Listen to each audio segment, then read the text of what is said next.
विदुर जी का कथन सुनकर मैत्रेय जी अति आनंदित हुए। तत्पश्चात बोले, हे महात्मा विदुर, सृष्टि की विविधता का प्रश्न अति उत्तम है। अतः मैं आपको वह ज्ञान प्रदान करता हूँ जो ब्रह्मा जी ने युग को 4 भागों में बांटते समय युग अवधि का नाम दिया।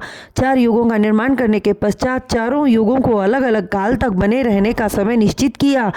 किंतु उसमें भी पहले यह जान लेना आवश्यक है कि युग 4 हैं: सतयुग, त्रेता युग, द्वापर युग और कलयुग। सतयुग, जिसे सत्य का युग कहा जाता है, उसकी आयु 4800 दिव्य वर्ष की ब्रह्मा जी ने निर्धारित की है।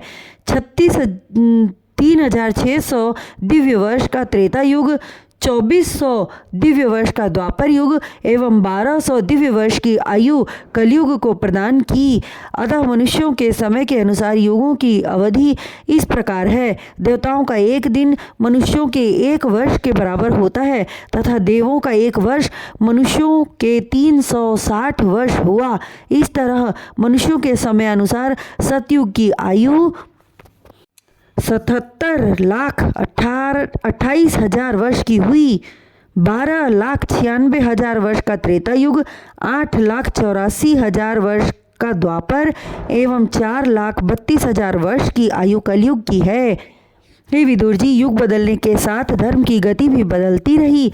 सतयुग में धर्म के 4 चरण थे, त्रेता युग में धर्म का 1 पैर टूट गया अर्थात 3 पैर बचे, द्वापर में 2 पैर और कलयुग का आगमन होने पर धर्म का मात्र 1 पैर बचा अर्थात 3 चरण टूट गए।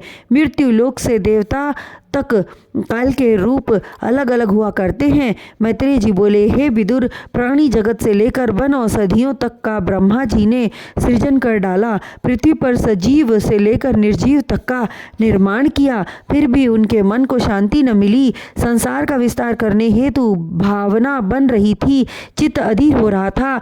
तब उन्होंने सनक, सनंदन, सनातन एवं सनत कुमार की रचना की, जो श्री हरि का अंश लेकर प्रकट हुए। ब्रह्मा जी ने इन 4 भाइयों को प्रजा का निर्माण करने की आज्ञा दी। ब्रह्मा जी की बातें सुनकर चारों भाइयों ने विचार किया कि पिताजी हमें प्रभु का भजन करने की आज्ञा न देकर इस अन्य तरह की कार्य सिद्धि चाहते हैं। उन चारों भाइयों के मन में ज्ञान रूपी भावना का संचार हुआ, जो श्री हरि की प्रेरणा थी, और प्रभु की प्रेरणा से ओतप्रोत मन ने यही निर्णय लिया कि जो माता पिता अथवा भाई प्रभु के ध्यान भजन में बाधक बने, उन्हें अपना नहीं समझना चाहिए। हम प्रजा की रचना नहीं करेंगे। यह विचार कर वे चारों भाई हाथ जोड़कर ब्रह्मा जी के सन्मुख खड़े हुए और निवेदन करते हुए बोले, हे रचनाकार, हे पितामह, हम कभी काम, क्रोध, मद एवं लोभ के वशीभूत न हो, कभी इंद्रिय सुख प्राप्त करने की अभिलाषा न उत्पन्न हो, न हम कभी तरुणावस्था जवानी को प्राप्त हो और जीवन पर्यंत बुढ़ापा भी न आए। हम चारों भाई सदैव 5 वर्ष की आयु का बने रहने की अभिलाषा रखते हैं।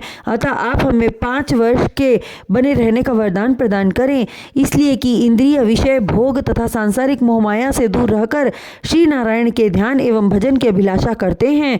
उनके वचन सुनकर ब्रह्मा ने मनोवांछित वरदान दे दिया कि तुम लोग सदा 5 वर्ष की आयु के बने रहोगे। मेरा वरदान सत्य होगा, किंतु मेरी अवज्ञा, आदेश न मानकर के अत्यंत ही अनुचित कार्य किया है। इतना कहने के पश्चात ब्रह्मा जी का हृदय क्रोध से भर आया, समस्त शरीर अत्यधिक क्रोध से कंपायमान होने लगा। चूंकि प्रभु श्री हरि ने ब्रह्मा जी को रचनाकार के रूप में प्रकट किया था, जिस कारण ब्रह्मा जी के क्रोध से एक नई ज्योति की रचना हुई। वह क्रोध रूपी ज्योति दोनों भवों के बीच से श्यामल सांवला रंग पुरुष के रूप में उत्पन्न हुई। उस पुरुष की आंखें रक्ताभ थी एवं पैदा होते ही अति तेज स्वर में रुदन रोने करने लगा। उसके रुदन से ब्रह्मांड थर्रा उठा।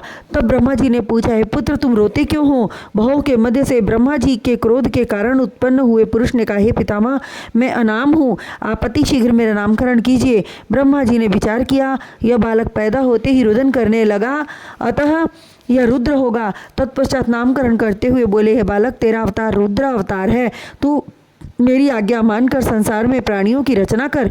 बालक रुद्र ने ब्रह्मा के आदेश को शिरोधार्य किया।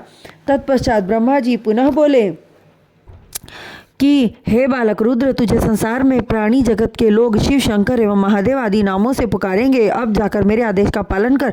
यह सुनकर रुद्रावतार ने काम, लोभ एवं अहंकार से भरकर रौद्र क्रोधी रूप धारण कर प्राणियों की रचना का कार्य आरंभ किया, जिससे भूत, प्रेत, राक्षस एवं पिशाच आदि की रचना हुई। उसी सृष्टि की रचना से ब्रह्मा जी संतुष्ट न हुए, बल्कि मन और ज्यादा अशांत हो गया। तब वे रुद्र जी से बोले, हे रुद्रावतार, क्रोध के कारण तेरी उत्पत्ति हुई है। तुझमें तमोगुण का वास है। तेरे द्वारा प्रकट हुए प्राणी अधर्मी एवं पापी होंगे। इससे पृथ्वी पर पृथ्वी का भार बढ़ेगा।